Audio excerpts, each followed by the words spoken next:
Dahil sa matinding krisis na kinakaharap ng ekonomiya ng Rusya, napilitang aminin sa pambansang telebisyon ni Putin na kailan may hindi umaamin ng pagkatalo na sila ay nasa malalim na krisis. 63% ng gross domestic product ng Rusya ay napupunta sa pangangailangan ng depensa. Katumbas ito ng 13 tuldok, 5 trilyong rubles, 223 trilyong rubles. Ngayon ang 13.5 mula sa 223, marami ba yon o kaunti? Pero ngayon, nilalabanan natin ang inflation na ito.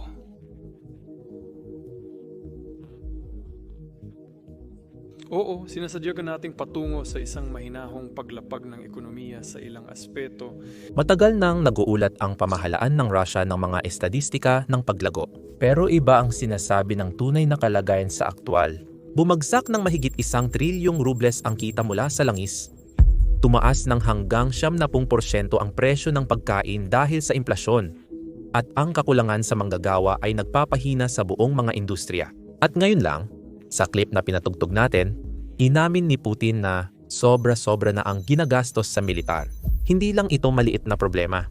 Ang nasasaksihan natin ay ang aktwal na pagbagsak ng ekonomiya ng isang bansa na dati ay parang hindi mapipigilan. Sa video na ito, ilalantad natin ang katotohanan sa likod ng kasinungalingan sa ekonomiya ng Rusya, mga nakatagong gastos ng digmaan, at pagbagsak ng kanilang imperyo ng langis. Tara! Simulan na natin. Ayon sa mga balita mula sa Kremlin, lumago ang ekonomiya ng Rusya ng 4.3% noong 2024 na tila kahanga-hanga sa unang tingin. Ipinagmamalaki ng gobyerno ang numerong ito na sinasabing nakahigit pa sa Estados Unidos at United Kingdom. Aangkinin nila na patunay ito na epektibo ang kanilang mga pulisiya, na matatag pa rin ang Rusya sa kabila ng lahat ng hamon. Pero peke ang lahat ng iyan na estadistika. At hindi totoong paglago ang nakikita natin. Hindi ito nagmumula sa mga bagong pabrika, lumalagong negosyo, o umuunlad na gitnang uri. Karamihan dito ay nakatali lang sa paggasta sa militar. Ang Kremlin ay nagbubuhos ng pera sa mga tangke, misil, at sahod ng mga sundalo na parang wala nang bukas. Ang paggasta sa depensa ay tumaas pa ng 70% noong nakaraang taon. Kinain nito ang 1/4 ng pambansang budget. Hindi ito ang uri ng paglago na lilikha ng masiglang ekonomiya. Parang inilalagay mo lahat ng pera mo sa iisang stock at umaasang hindi ito babagsak. Kapag bumagal ang digmaan o naubos ang pera, ano na ang mangyayari pagkatapos? Nagsisimula ng manginig ang buong sistema. At nanginginig na nga ito ngayon. Suriin ang sibilyang sektor, ang mga bahagi ng ekonomiya na nagpapatakbo sa bansa araw-araw. Ang mga industriya tulad ng konstruksyon, retail at pagmamanupaktura ay halos hindi na makasabay. Bumaba ang retail sales noong 2024. Ibig sabihin mas kaunti ang binipiling damit, appliances at iba pang mga produkto. Bumaba rin ang konstruksyon na may 10% pagbaba sa mga bagong proyektong pabahay. Ito ay dahil sa mataas na interest rates na nagpapamahal sa mga mortgage. Ang mga pabrika na gumagawa ng mga bagay tulad ng muebles o nakapak na pagkain ay nagmo-operate sa mas mababang kapasidad. Ang ilan ay nasa 60% lang ng kanilang kayang gawin. Hindi gaanong nakakabenta ang mga tindahan. Hindi kasing bilis ang pagpapatayo ng mga bagong gusali at mas kaunti ang napuproduce ng mga pabrika. Bakit? Ang focus ng gobyerno ay nasa makinarya ng digmaan, hindi sa pagtulong sa mga karaniwang negosyo na lumago. Ang 4.3% paglago ay parang makintab na mansanas na bulok naman sa loob. Mukhang maganda hanggang sa tikman mo. Ang totoo, ang ekonomiya ng Rusya ay pinapalakas lang ng pansamantalang pag-angat at ang mga pansamantalang pag-angat ay hindi nagtatagal magpakailanman. Kapag pinag-uusapan ang pagbagsak ng Rusya, sinusubukan itong itago ng algorithm. Kaya kung nanonood ka pa rin, maglaan ka ng sandali para pindutin ang like at subscribe na button. Tumutulong ito para mas maraming tao ang makapanood ng video. Lalo na ang mga ayaw ipakita ng Kremlin. Talakayin natin ngayon ang implasyon, sapagkat dito nagsisimulang maramdaman ng mga karaniwang tao ang bigat ng sitwasyon. Noong Marso ng taong ito, 10% ang implasyon. Mas mababa mula sa 12.9% noong huling bahagi ng nakaraang taon. Ngunit mataas pa rin. Mas mataas kaysa sa target ng karamihan ng bansa. Isipin mo na lang, pupunta ka sa tindahan at makikita mong tumaas ng 10% o higit pa ang presyo ng tinapay o itlog sa loob lang ng isang taon. Iyan ang nararanasan ng mga Ruso. Nagkaroon ng double-digit na pagtaas ng presyo ang mantikilya, gulay at iba pang pangunahing bilihin. Para sa mga pamilyang kapos na ang budget, isa itong matinding dagok. Ang tinapay na 50 rublo noong nakaraang taon ay maaring 55 o 60 rublo na ngayon. Gatas, itlog at mantika, tumaas din ang presyo ng pareho. Para sa mga kumikita ng karaniwang sahod na 70,000 kada buwan o $700, malaki ang nababawas sa budget nila dahil sa pagtaas ng presyo ng bilihin. Ang mga pensyon na inaasahan ng maraming matatandang Ruso ay bumaba ng halaga ng 0.7% noong nakaraang taon matapos isama ang epekto ng implasyon. Kaya mas malaki ang binabayaran ng mga tao para sa mas kaunti at hindi nakakasabay ang kanilang ipon o nakatakdang kita. Upang mapabagal ang pagtaas ng presyo, itinaas ng Sentral na Bangko ng Rusya ang interest rates sa 21%, isa yan sa pinakamataas na interest rate sa buong mundo ngayon. Ang layunin ay gawing mahal ang pag-utang ng pera upang pigilan ang labis na paggastos ng mga tao at negosyo na inaasahang magpapababa ng presyo. Pero ito ang problema. Ang mataas na interest rates ay pumipigil sa pag-unlad ng ekonomiya. Hirap umutang ang mga negosyo para magpalawak o para lang makapag-operate. Maliliit na tindahan, kainan, at bagong negosyo ang pinakaapektado. Maraming negosyo ang nagsasara dahil sa hindi mabayarang utang. Hindi makakuha ng pautang para sa kotse o bahay ang mga karaniwang tao. Nahihirapan ang sektor ng real estate dahil hindi na kayang magbayad ng mortgage ng mga tao. Bumaba ang benta ng mga bagong bahay at maraming developer ang may mga ari-ariang hindi maibenta. Kapag hindi na lumalago ang mga negosyo o nagsisimulang magbawas ng mga empleyado, nadarama ng buong ekonomiya ang kahirapan. Sinusubukan ng sentral na bangko na apulahin ang apoy, ngunit lumilikha rin ito ng mga bagong problema. Dagdag pa rito, ang kakulangan ng manggagawa ay tila mabagal na lason sa ekonomiya ng Rusya. Sa ngayon, kulang ang bansa ng humigit kumulang 2.6 na milyong manggagawa. At hindi maliit na bilang yan, parang isang buong lungsod ng mga tao ang nawawala sa lakas paggawa. Bakit nangyayari yun? Malaking dahilan dito ang digmaan sa Ukraine. Daang libong kalalakihan ang ipinadala para lumaban, at karamihan sa kanila ay di na makakabalik. Ang ilan ay tumakas sa ibang bansa para iwasan ang pagdraft, lalo na ang mga batang may kasanayan sa teknolohiya at pananalapi. Noong 2022 lamang, tinatayang 750,000 tao ang umalis. At hindi pa rin ito tumitigil hanggang ngayon. At hindi lang basta-basta mga manggagawa ang mga ito. Kadalasan ay mga bihasang tao tulad ng mga inhinyero, programmer at doktor. Dagdag mo pa dyan na mas kaunti na ang mga migranteng manggagawa na pumupunta sa Russia dahil sa hindi matatag na sitwasyon. Kaya't parang redisipi na ito para sa sakuna. Nahihirapan ang mga pabrika, ospital at paaralan na magkaroon ng sapat na tauhan para sa maayos na operasyon. Ang ilang industriya, tulad ng konstruksyon, ay tumatakbo lamang sa kalahating kapasidad dahil kulang sila sa mga manggagawa. Ang kakulangan ng mga manggagawa ay nagtutulak pataas ng sahod. Bagamat may kaakibat itong hindi kanais-nais na epekto, kamakailan. Tumaas ng 17.1% ang mga sahod sa karaniwan. At kahit isama ang implasyon, halos 7% pa rin ang itinaas nito sa tunay na halaga. Ang pagtaas ng sahod ay nangangahulugan ng mas maraming pera para gastusin, na nagbubunga ng mas mataas na demand at nagpapataas ng mga presyo.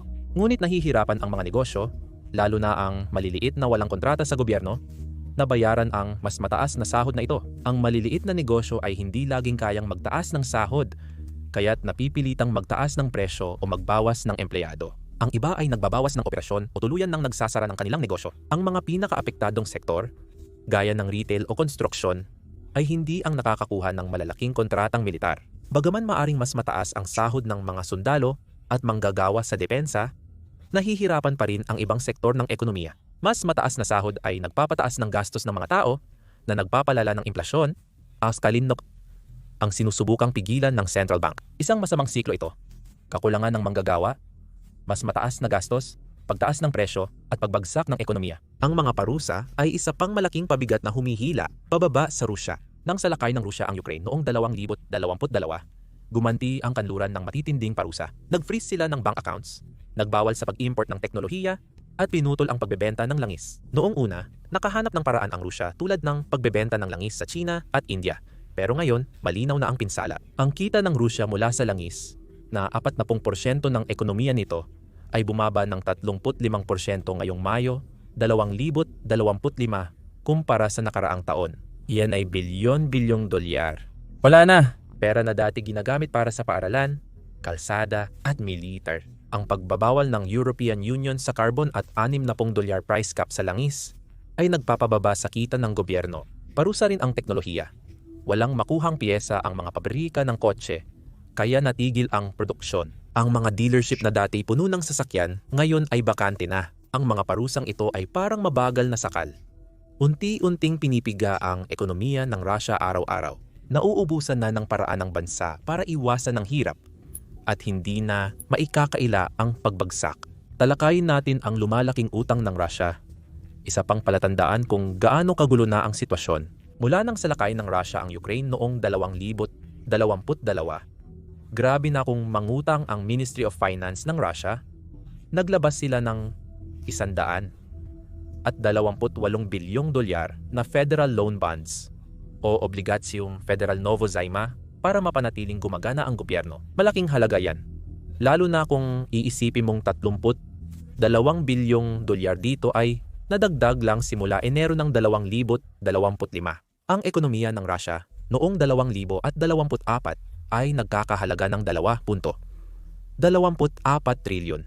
Halos kasing laki lang ng ekonomiya ng New York na may 2.3 trilyon. Ang pagdaragdag ng ganito kalaking utang sa maikling panahon ay parang pagmamaksimisa ng credit card para pambayad sa isang digmaan na ubos na ang pera sa bangko. Dahil sa mga parusa, ang paghiram ng ganito kalaking pera ay isang delikadong hakbang. Nakatutulong ito sa pansamantalang pagbabayad ng mga gastusin. Ngunit paano na kapag kailangang bayaran ang mga utang? Tumataya ito sa isang hinaharap na baka hindi naman nito kayang tustusan. Sa puntong ito, maaaring iniisip mo, kahit may mga parusa, may langis pa rin ang Rusya, di ba? Dapat sapat na yon para manatiling buhay ang bansa. Pero mali na mali ang palagay na yan. Ang langis ang naging pangunahing pinagkukunan ng kabuhayan ng Rusya sa loob ng mga dekada. Ngayon, mabilis nang naubos ang kanilang pinagkukunan.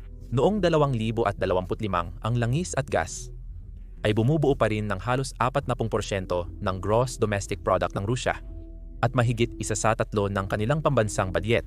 Pero unti-unti nang bumabagsak ang mga numero, ang presyo ng Urals crude, ang pangunahing export blend ng Rusya, ay bumagsak sa halos $56 kada bariles ngayong taon, ang pinakamababa mula noong pandemya. Ito ay mas mababa sa $69 kada bariles na ginamit ng Kremlin para balansehin ang badyet. Malupit ang mga naging epekto nito. Sa unang quarter pa lang ng 2025, bumagsak ng 57% ang netong kita ng Rosneft at umabot sa 9 na taong pinakamababa ang produksyon ng langis. Kahit sinusubukan ng Rusya na umiwas sa Europa at ilipat ang export sa India at China, napipilitan silang ibenta ito sa mababang presyo. Madalas ibinebenta nila ito ng $20 o higit pa na mas mababa sa pandaigdigang pamantayan para lang makasabay sa kompetisyon. Hindi lang presyo ang problema. Nahihirapan na rin ang infrastruktura ng langis ng Rusya. Tumanda ang mga refinery, limitado ang pag-aangkat ng kagamitan, at lumiit na ang shadow fleet ng mga tanker na iniiwasan ang mga parusa habang humihigpit ang pagpapatupad ng batas. Noong Mayo ng 2025, bumaba ng 8% ang kita mula sa langis na dinadala sa dagat buwan-buwan, kahit halos hindi nagbago ang dami ng iniluluwas. Hindi ito ang unang beses na pumalpak ang sugal ng langis ng Rusya. Noong 2008 naranasan din ang matinding epekto sa ekonomiya dahil sa pagbagsak ng presyo nito. Pero ngayon, mas mataas pa ang nakataya dahil sa digmaan sa Ukranya. Lumubo ang gastusin sa militar at nauubos ang pera ng gobyerno. Kapag kinulang ang kita mula sa langis, ang Kremlin ay dapat kumuha ng pondo mula sa kanilang nauubusan ng Sovereign Wealth Fund o magbawas ng gastusin sa ibang aspeto. Samantala, umaabante na ang mundo.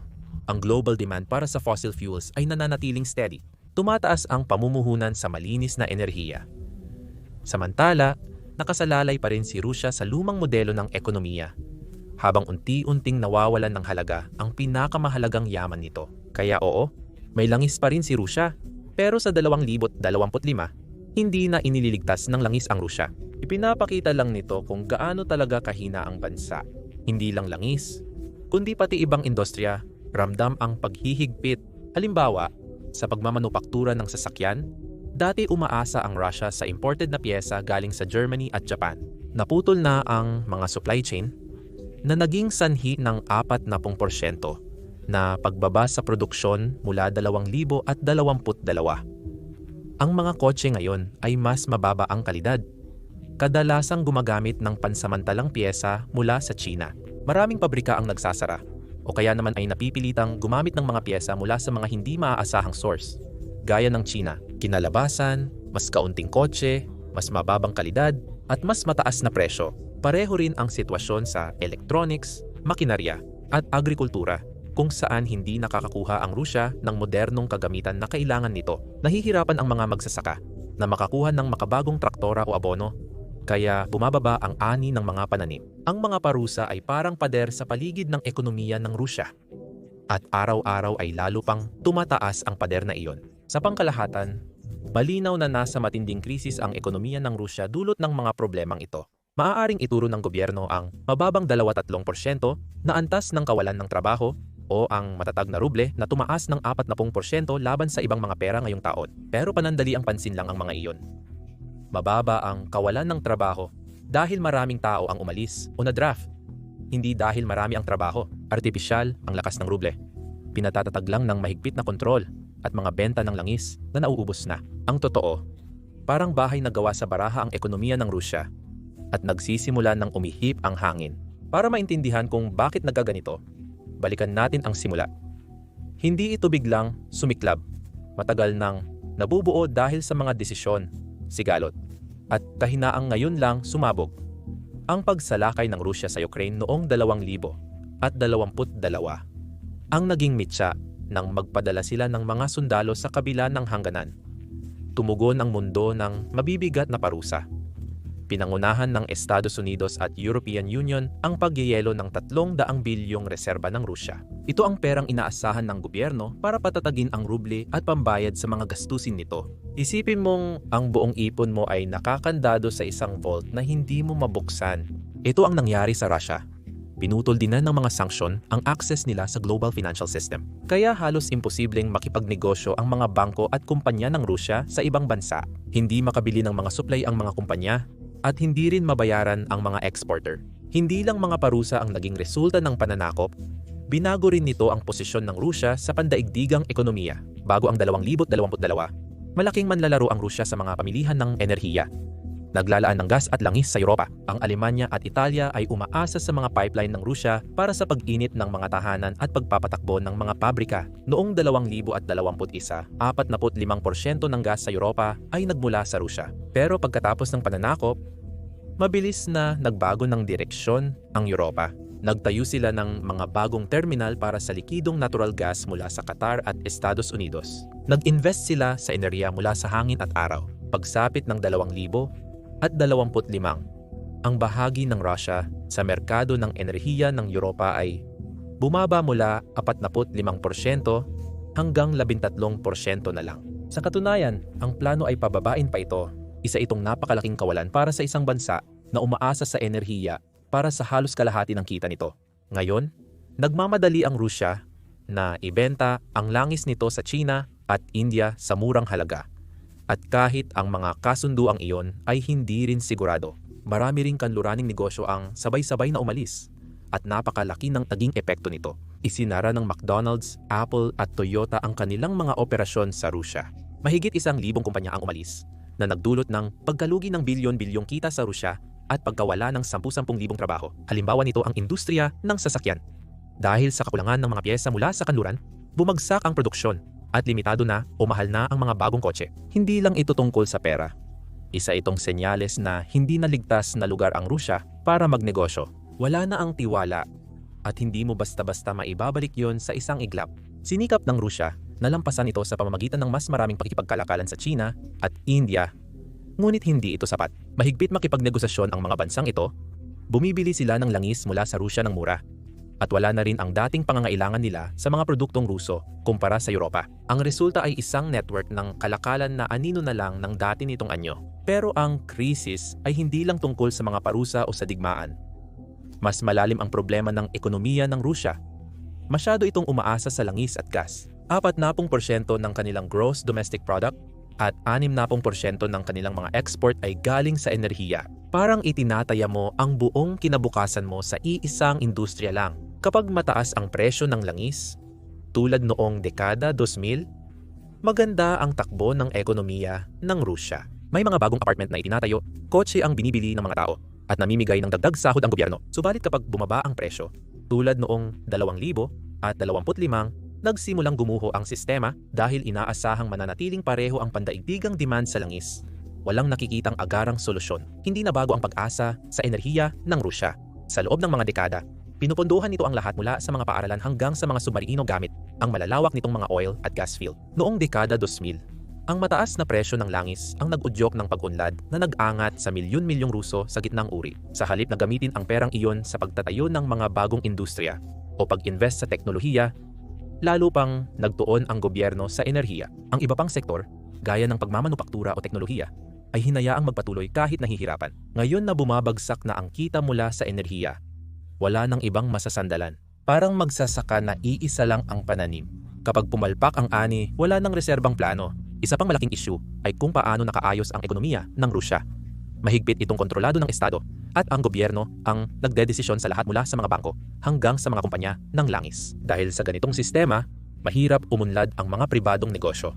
Ang mga negosyante ay nahaharap sa walang katapusang papeles, korupsyon, at palaging banta ng panghihimasok ng gobyerno. Ang mga pribadong negosyo ay nahaharap sa mga buwis, lagay, at panganib na maagaw ng gobyerno. Pinapatay ng ganitong sistema ang inobasyon. Hindi aasenso ang negosyante kung laging nag-aalala at nagbabantay sa likuran nila. Dahil dito, hindi sapat ang pagkakaiba-iba at kakayahang umangkop ng ekonomiya ng Rusya para harapin ang mga hamon. Kumpara sa Timog Korea, kung saan ang mga higanteng teknolohiya tulad ng Samsung ang nagsusulong ng inobasyon at paglago, walang katumbas ang Rusya dahil pinipigilan ng sistema ang sinumang sumusubok mag-isip ng kakaiba. Ang mga bansang tulad ng Norway ay umasa rin sa langis, ngunit napalawak nila ang ekonomiya sa pamamagitan ng shipping at renewable energy. Hindi iyon gawa ng Rusya.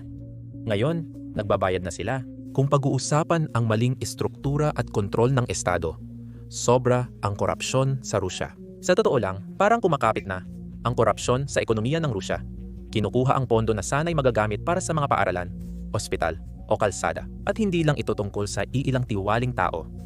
Isa itong sistema kung saan normal na bahagi ng negosyo ang lagay at suhol para makapagbukas ng maliit na tindahan o makakuha ng permit sa konstruksyon. Kadalasang kailangang maglagay sa mga opisyal ang mga may-ari. Ang mga lagay na ito ay maaaring umabot sa 10% o higit pa ng kita ng negosyo na sanay magagamit sa pagkuha ng mga manggagawa o pagbili ng karagdagang kagamitan.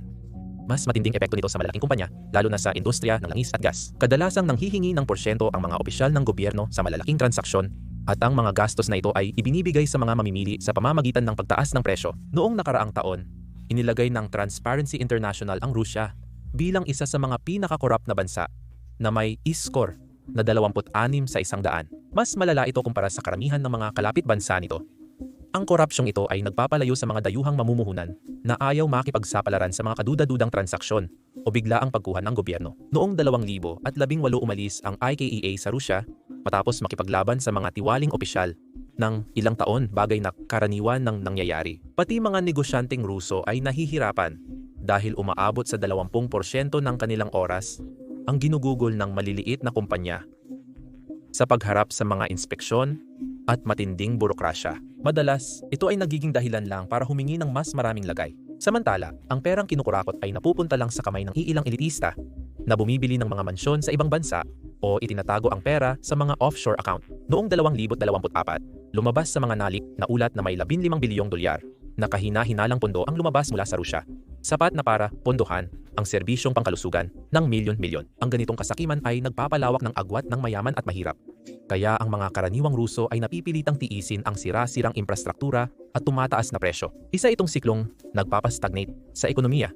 Dahil ang mga may kakayahang ayusin ito ang nakikinabang sa pagpapanatiling sira nito. Dahil sa korupsyon na sumisira sa bawat antas, hindi na nakakagulat na nahihirapang makasabay ang Russia. Ang sektor ng teknolohiya ay nagpapakita ng mga problema sa estruktura ng ekonomiya ng Russia. Dati, may lumalagong industriya ng teknolohiya ang Russia, kung saan ang Yandex at Mail.ru ay nakikipagkumpetensya sa pandaigdigang entablado. Pero mula noong 2022, winasak na ang industriyang yun. Pinutol ng mga parusa ang access sa Western na software, cloud services, at hardware tulad ng microchips. Dahil dito, nahirapan ang pagdevelop at pagme-maintain ng mga tech products. Kasabay nito, libo-libong bihasang programmer at inhinyero ang umalis ng bansa kahit bago pa ang 2022. Nawawalan na ng talento ang Rusya. Noong 2022, 100,000 information technology workers ang lumipat sa Estonia, Armenia, at iba pang lugar. Bumaba ng 20% ang tech workforce. At nahihirapan ang mga kumpanya na punan ang mga puwang. Maaaring sila ang gumawa ng susunod na malaking app o startup. Ngunit sa halip ay nagtatrabaho na sila sa ibang bansa tulad ng Israel. Ang brain drain ay unti-unting sumisira sa kinabukasan ng Russia at nagiging malaking suliraning mabilis na lumalala. Kung walang teknolohiya, hindi makakamodernisa ang Russia. At para itong hatol sa kamatayan sa ekonomiya ngayon. Ang mga suliraning pang estruktura tulad ng kontrol ng estado, kawalan ng diversidad, at pagkalugi sa talento ay matagal nang naroroon. Gayunpaman, ang digmaan at mga parusa ay nagdulot ng ganap na krisis. Ang tugon ng gobyerno ay dagdagan pa ang paggasta sa militar, umaasang malalampasan nila ang hirap, pero parang nilalagyan lang ng band-aid ang nabaling binti. Maaaring tumagal ito ng kaunti, pero lalo lang lumalala ang tunay na pinsala. Kasalukuyang nagdurusa ang ekonomiya ng Rusya dahil sa mga taon ng maling desisyon. At dumating na ang katuparan nito dahil sa pagdami ng mga problemang ito, kumakalat ang epekto sa lipunang Ruso at lampas pa doon. Ang paghigpit sa ekonomiya ay nagpapahirap sa buhay ng milyon-milyong Ruso, mga 21 milyong tao, o halos isa sa bawat 7 ang nabubuhay sa ilalim ng poverty line. Ang bilang na iyan ay patuloy na tumataas habang tumataas ang mga presyo at bumababa ang sahod. Sa maliliit na bayan kung saan nagsara ang mga pabrika o kulang ang manggagawa sa bukirin, nahihirapan ng mabuhay ang mga pamilya. Ang pagbili sa grocery ay pag-iwas sa karne o sariwang prutas dahil tumaas ng 15% ang presyo nito. Iba pang mga bagay tulad ng mantikilya at patatas, mas tumaas pa ang presyo. Para sa isang pamilyang kumikita ng 70,000 rubles kada buwan, malaking bahagi ng kanilang budget ang nawala. Marami ang lumilipat sa mas murang pagkain na mababa ang kalidad tulad ng instant noodles kaysa sa sariwang gulay para mapunan ang tiyan. Kahit sa mga lungsod tulad ng Moscow, ramdam ng gitnang uri ang paghihigpit. Ang mga taong dating nangangarap ng bakasyon o bagong sasakyan ay ngayon nakatuon na lang sa upa at bayarin sa kuryente at tubig. Mula noong nakaraang taon, tumaas ng 12% ang singil sa kuryente at gas. At dahil paparating na ang taglamig, lalo pang mabibigatan sa mga gastusin. Dati, may mga subsidya ang gobyerno, pero binabawasan na ito para makatipid. Ilang pamilya, nagsasama-sama at lumilipat sa mga kamag-anak para hatiin ang gastusin. Ang ilan ay gumagawa ng racket tulad ng pagmamaneho ng taxi o pagbebenta ng mga gawang bahay na produkto para makapagkasya sa kita. Malaking pagbabago ito kumpara sa nakaraang dekada kung saan nangako ang ekonomiya ng Russia ng mas maliwanag na hinaharap. Para sa maraming Ruso, lalong lumalala ang pang-araw-araw na buhay. Isa pang larangan na naaapektuhan ay ang healthcare. Dahil sa mga bawas sa sahod, kulang na sa pondo ang mga ospital, bumaba ng 8% ang paggastos sa totoong halaga ngayong 2024 at kasing higpit pa rin sa 2025. Maraming klinika sa probinsya ang nagsasara, kaya kailangan pang maglakbay ng matagal ang mga tao para magpatingin sa doktor. Masikip ang mga ospital sa lungsod, mga pasyente ay naghihintay ng ilang linggo para sa pagsusuri at buwan para sa operasyon. Karaniwang kulang ang gamot para sa diabetes o sakit sa puso. Kadalasang walang stock o tumaas ng 20% ang presyo nito. Ang ilang mga Ruso ay napipilitang gumamit ng mga delikadong alternatibo, tulad ng pagbili ng mga tableta online o paggamit ng mga halamang gamot. Pumakalat ang mga kwento tungkol sa mga taong bumibili ng gamot sa black market dahil wala ng stock sa mga botika. Sa mga matatandang nangangailangan ng regular na gamot, nakakatakot ang panahong ito. Ang mga bitak sa sistemang pangkalusugan ay nagiging malaking puwang kung saan maraming tao ang nalalaglag. Nahihirapan din ang edukasyon. Hirap ang mga paaralan na kumuha ng mga guro dahil mababa ang sahod, mga $500 lang kada buwan para sa mga empleyado ng pampublikong paaralan. Maraming kwalipikadong guro ang umalis na at naghanap ng mas mataas na sahod sa ibang bansa o sa pribadong sektor ng Russia. Pagdating ng 2024, umabot sa 11% ang kakulangan ng mga guro. Kaya lumaki ang class size at nabawasan ang atensyon sa bawat bata. Sa mga liblib na lugar, ilang paaralan nang nagsara. Kaya ang mga estudyante ay napipilitang umasa sa hindi maasahang internet para sa kanilang pag-aaral. Kahit sa mga lungsod, mahirap pa ring makakuha ng mga gamit tulad ng aklat o computer, siksikan ang mga silid-aralan, at may ilang paaralan na hindi kayang bumili ng mga pangunahing kagamitan. Hindi lang ito tungkol sa mga estudyante ngayon, kundi tungkol din ito sa kinabukasan ng Rusya. Ang kahinaan ng sistema ng edukasyon ay magreresulta sa kakulangan ng mga bihasang manggagawa na lalong magpapahirap sa Rusya na makaahon mula sa problemang pang-ekonomiya na ito. Ang mga batang hindi makapag-aaral ng maayos ay hindi magiging handa para sa mga trabahong pang-teknolohiya o agham na kailangan ng bansa upang makawala sa pagdepende sa langis. Hindi nakakatulong ang pagtutok ng gobyerno sa digmaan. Sa taong 2025, nakakagulat na 41% ng pambansang budget ay napupunta sa depensa at seguridad. Yan ay napakalaking halaga ng pera. Sapat na para magpatayo ng libu-libong paaralan o ospital. Sobrang taas ng gastusin sa militar. At hindi lang ito tungkol sa mga armas. Sa halip napupunta ito sa mga missile, mga base militar, at mga signing bonus para sa mga bagong sundalo. Ang ilang rehiyon, tulad ng Belgorod, ay nag-aalok ng bayad na umaabot hanggang 3 milyong rubles o humigit kumulang 29,000 para sumali sa militar. Kayamanan na iyon para sa maraming pamilya. Pero palatandaan ito ng matinding pangangailangan. Kulang ang gustong lumaban kaya't naghahagis na lang ng pera ang gobyerno para malutas ang problema. Ang mga ordinaryong manggagawa gaya ng guro at nurse ay swerte na kung makatanggap ng maliit na bahagi nito sa kanilang sweldo. Dahil sa focus sa paggasta para sa digmaan, ibang bahagi ng ekonomiya ang napapabayaan. Ang mga kalsada at rails ay nasisira na dahil sa kakulangan ng pondo para sa pagpapanatili nito. Inaasahang mauubos na ang National Welfare Fund, ang ipon ng Russia para sa emergency, sa unang bahagi ng 2026.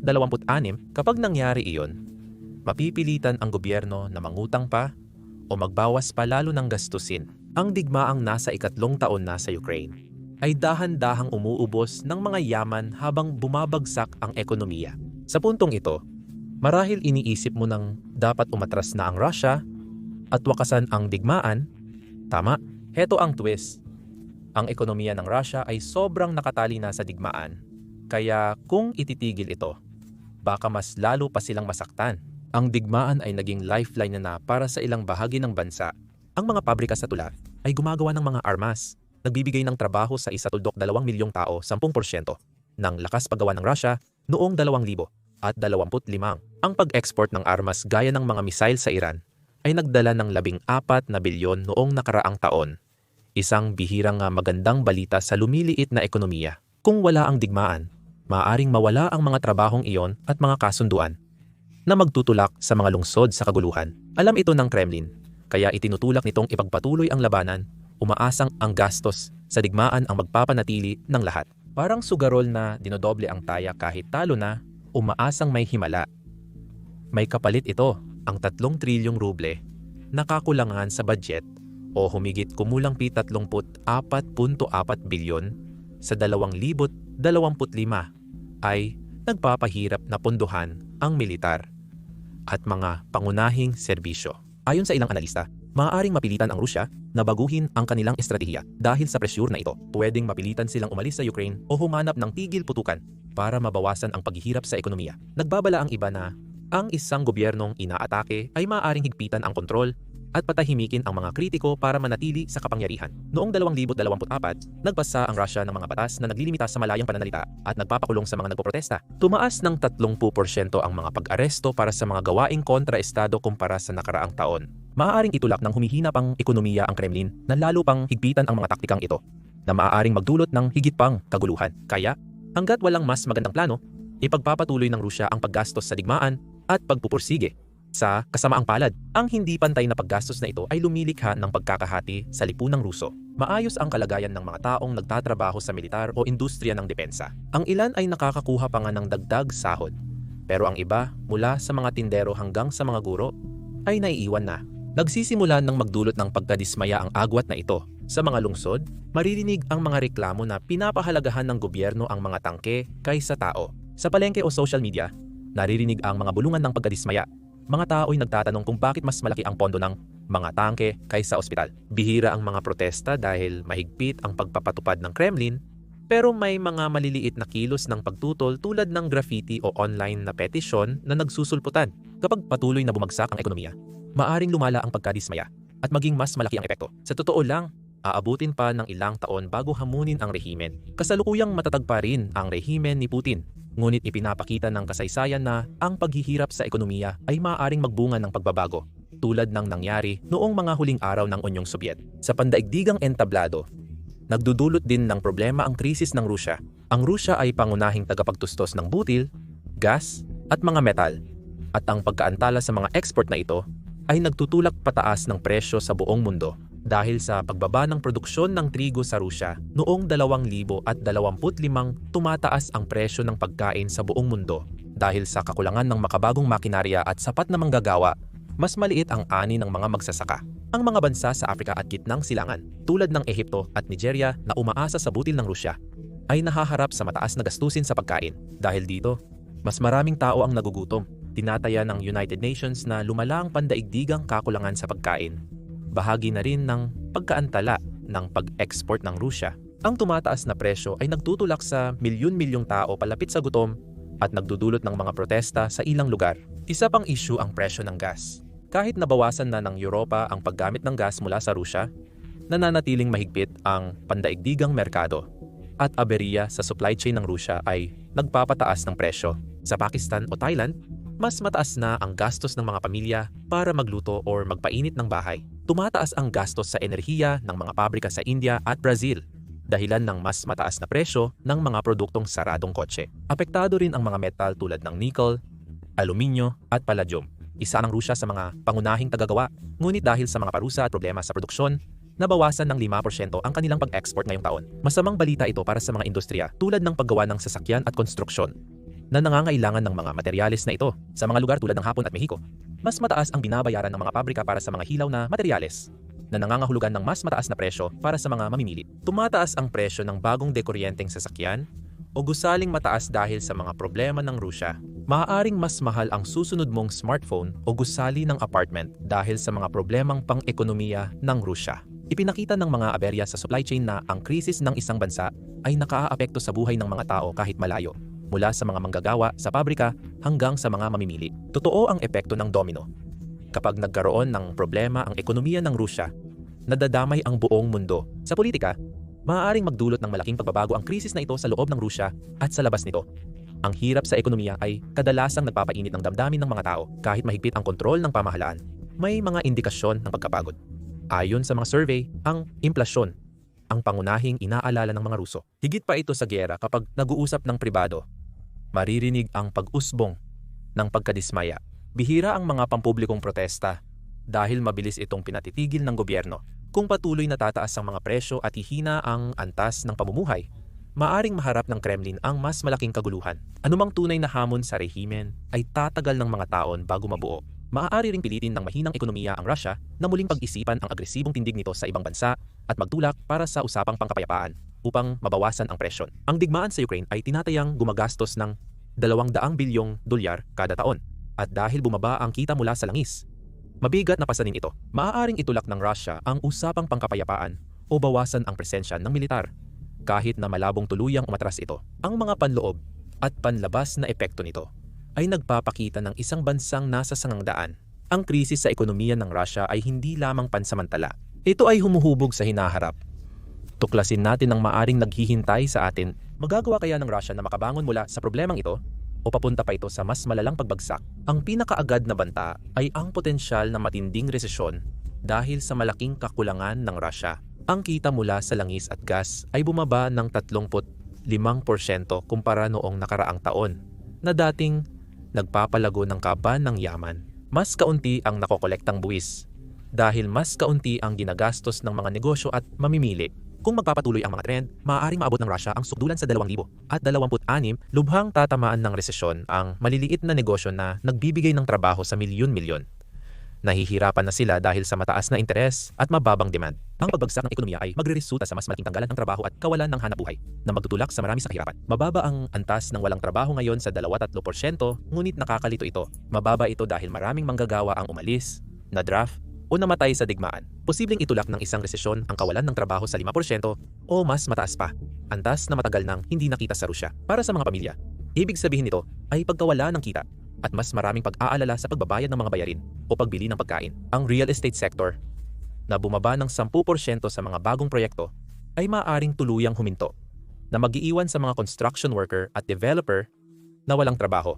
lalawak ang epekto nito at maaapektuhan din ang iba pang industriyang konektado sa pabahay. Maaaring subukan ng gobyerno na pag-aanin ang epekto sa pamamagitan ng mga subsidya o pagbawas ng buwis. Pero dahil paubos na ang pondo, limitado lang ang kanilang magagawa. Mahirap manghiram kung may mga parusa ka. Ang mga internasyonal na bangko ay hindi makikipag-ugnayan sa Rusya at ang mga lokal na pautang ay maaaring may 21% na interes na patuloy na tumataas. Isa pang opsyon ang pag-imprenta ng pera. Ngunit magpapalala ito ng implasyon na kasalukuyang nasa 9.7%. Ang mas mataas na implasyon ay magdudulot ng pagtaas ng presyo ng mga bilihin at bayarin na makakaapekto sa mga Ruso. Ang pinakamalamang na hakbang ay bawasan ang paggastos. Ngunit dahil 41% ng budget ay para sa depensa, tali ang kamay ng gobyerno. Ang pagbawas ng gastusin sa militar ay maaaring magpahina sa kanilang pagsisikap sa digmaan na hindi maaaring pag-usapan para sa Kremlin, kaya malamang tatamaan ng mga bawas sa budget ang mga programang panlipunan o kalusugan na kasalukuyang kapos na. Ang resesyon ay magpapakita ng tunay na kahinaan ng ekonomiya ng Rusya at aalisin ang ilusyon ng paglago. Makaapekto ang resesyon sa pandaigdigang katayuan ng Rusya. Ang mahina pang ekonomiya ay nangangahulugang mas kaunting pondo para sa military o dayuhang tulong na ginagamit ng Rusya para magpakita ng impluensya sa Syria o Africa. Maari rin nitong gawing mas umaasa ang Rusya sa China na siya nang pumupuno sa puwang na iniwan ng kalakalan mula sa kanluran. Pero delikado ang larong iyon. Ang suporta ng China ay may kapalit, tulad ng pag-access sa mga yaman ng Rusya o mga base militar. Maaaring makulong ang Rusya sa siklo ng utang at pag-asa sa iba dahil sa resesyon, na magpapababa sa kakayahan nitong kumilos ng malaya sa pandaigdigang entablado. Isa pang posibilidad ay ang stagnasyon, kung saan hindi bumabagsak ang ekonomiya pero hindi rin ito gaanong lumalago. Ito ang nangyari sa Unyong Sobyet noong dekada 70 at 80 nang ito ay nahirapan sa mababang paglago at pagbagsak ng antas ng pamumuhay. Ang Rusya ay nagpapakita ng mga palatandaan. Ang pamumuhunan sa mga sektor na hindi militar, gaya ng teknolohiya at pangkalusugan, ay bumaba ng 4% kumpara sa nakaraang taon. Kung walang mga bagong pabrika, laboratorio ng pananaliksik, o mga startup, hindi makakabago o makakalaban ng ekonomiya. Para itong nagpapatakbo ng kotse na paubos na ang gasolina. Panandali ang pagpatuloy mo'y posible, ngunit di ka malalayo. Nananatiling nakadepende ang Rusya sa mga lumang industriya tulad ng langis at pagmimina, habang umuusad ang ibang bansa sa mundo. Ang pag-stagnate ay mangangahulugan ng mabagal na pagbagsak para sa Rusya. Lalala ang buhay dahil mas mabilis tumaas ang presyo kaysa sahod. Maaaring lalo pang lumiit ang gitnang uri na lumago noong oil boom noong 2000 na magdudulot ng mas maraming mahirap na tao. Maaaring mas maraming kabataan ang umalis dahil walang nakikitang kinabukasan na lalong nagpapalala sa brain drain. Maghihikahos pa rin ang mga industriya, aasa sa lumang teknolohiya at pansamantalang solusyon. Umaasa na ang Rusya sa mga inangkat mula China bilang kapalit ng mga produkto mula kanluran. Gayunpaman, may mga problema rin ang mga iyon, tulad ng mababang kalidad at mataas na gastos. Sa hindi umuunlad na ekonomiya, unti-unting humihirap ang buhay. Angkatin mula China ang mga produktong pangkonsumo tulad ng telepono o kotse sa mataas na presyo, kaya masisikipan ang mga budget. Maaaring subukan ng gobyerno na ilihis ang atensyon ng mga tao gamit ang propaganda o ayuda, ngunit panandalian lang ang epekto nito. Habang tumatagal, maaaring maging anino na lang ng dating sarili ang bansa. Malaki pa rin, pero hindi na tunay na makapangyarihan sa ekonomiya. Ano nga ba ang stagnasyon sa totoong buhay? Isipin ng mga lungsod na may sira-sirang kalsada at lumang pabrika. Patuloy na magtitiis ang mga paaralan at ospital. Kulang sa pondo at kulang sa mga tauhan. Hindi sasabay ang sahod sa pagtaas ng presyo, kaya patuloy na magtitipid ang mga pamilya. Ang pagkadismaya, lalo na sa mga kabataan na nagnanais ng mas magandang kinabukasan, ay maaring lumala sa kalaunan. Ang stagnation ay hindi kasing dramatiko ng resesyon, pero pareho lang ito kalala sa katagalan. Ito ang uri ng pagbagsak na naranasan ng Unyong Sobyet, at tunay itong panganib kung walang magbabago. May kaunting pag-asa na baguhin ng Rusya ang sitwasyon sa pamamagitan ng mga reforma. Ngunit mahirap ito. Naipit ang ekonomiya dahil masyadong kontrolado ng gobyerno ang lahat, mula sa mga kumpanya ng langis hanggang sa mga bangko. At iilang elitista ang gustong mahigpit ang kontrol nila sa lipunan. Makakatulong kung luluwagan nila ito kapag pinayagan ang maliliit na negosyo na makaiwas sa mabibigat na buwis o walang katapusang inspeksyon. Mas lalago sila. Lilikha ito ng mga trabaho para sa mga batang Ruso na posibleng umalis kung hindi nito nagawa. Sinubukan ng Rusya ang ganitong paraan noong unang bahagi ng 2010 at 10. Tinulungan ng mga pagbawas sa buwis ang mga tech startup tulad ng Yandex na umangat at magbigay ng trabaho sa libo-libo. Naipakita ng mga hakbang na iyon ang posibilidad sa pagluwag ng gobyerno. Maaari nang mamuhunan ang Rusya sa green energy o advanced manufacturing upang mabawasan ang pag-asa sa langis Maaaring lumikha ng mga trabaho ang mga solar farm o pabrika ng baterya at mapanatili ang mga mahuhusay na inhinyero na hindi na lumipat sa mga lugar tulad ng Estonia. Makakatulong din ang pagtaas ng pondo para sa mga paaralan upang masanay ang kabataan para sa mga trabaho sa teknolohiya o agham imbes na maiwan sa oil-based system. Subalit may kapalit ang mga reforma. Nanganganib ang mga elitistang namumuno sa mga kumpanyang pag-aari ng Estado na kumikita sa mga kadudda-dudang transaksyon. Ang mga tao sa loob, mula sa mga boss ng langis hanggang sa mga opisyal ng gobyerno, ay walang sapat na dahilan para baguhin ang sistema. Noong 2016 na udlot ang pagsisikap na ipribado ang ilang kumpanyang pag-ari ng Estado dahil tinuligsa ito ng mga makapangyarihang grupo upang panatilihin ang kontrol. Dahil sa digmaan sa Ukraine, patuloy ang tensyon sa pagitan ng Russia at ng kanluran. Kaya iniiwasan ng mga dayuhang mamumuhunan na magdala ng pera at teknolohiya. Kahit matapos ang digmaan, hindi basta-bastang mawawala ang mga parusa. Subalit, maaari silang magbago ng bahagya dulot ng problema sa ekonomiya. Kung patuloy na tumataas ang mga presyo at lumalalim ang galit ng mga tao, maaaring magbigay ang Kremlin ng mga tax break o maglunsad ng mga bagong training program upang pakalmahin ang sitwasyon. Hindi nito masosolusyunan ang lahat, pero magiging simula ito. May pagpipilian ang mga leader ng Russia, manatili sa lumulubog na sistema o sumugal sa bago. Sinasabi ng kasaysayan na maninindigan sila, pero maaring mabuksan ang pinto dahil sa presyon mula sa ibaba. Sa huli, malinaw ang hatol. Nasa alanganin ang ekonomiya ng Russia kahit ano pa ang gustong ipaniwala sa iyo ng gobyerno. Ang 4% na paglago noong 2024 ay isang ilusyon lang na binuo sa paggastos ng militar na unti-unting nagpapalugmok sa bansa. Ang krisis ay higit pa sa mga numero. Isa itong aral. Ipinapakita ng Rusya kung gaano kabilis maaring bumagsak ang isang higante kapag labis itong umasa sa iisang bagay, gaya ng langis, o pumasok sa labang hindi nito kayang tustusan, gaya ng sa Ukraine. Babala sa bawat bansa, magtatag ng matatag at sari-saring ekonomiya, o haharapin ang panganib na bumagsak sa pagsubok. Ang mga tao sa Rusya ang nagbabayad ng presyo at nararamdaman ng buong mundo ang epekto nito. Ang kwento ng Rusya, sa pagbagsak man o pagbangon nito, ang huhubog sa hinaharap mula sa pandaigdigang kalakalan hanggang tunggalian ng mga makapangyarihang bansa. Ang bansa ay nasa bingit at ang mangyayari ay maaaring magbago ng lahat. Salamat sa panunood.